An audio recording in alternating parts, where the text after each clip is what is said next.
Assalamualaikum, permisi Mbak.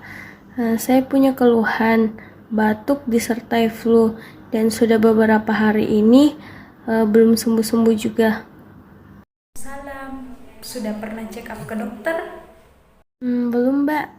Saya rencana mau swamedikasi. Yang Mbak konsumsi saat ini apa? Obat batuk dan flu Mbak. Obatnya apa Mbak? Griselir guaicolate. Minum dosis dewasa 200-400 mg setiap 4 jam sekali dengan batas maksimum 2,4 gram per hari.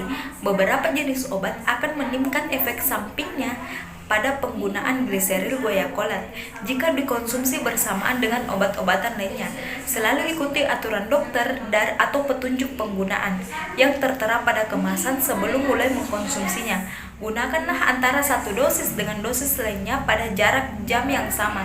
Misalkan 3 kali sehari berarti per 8 jam. Untuk memudahkan, usahakan untuk mengkonsumsinya pada jam yang sama setiap hari. Oh ya, terima kasih Mbak. Sama Mbak.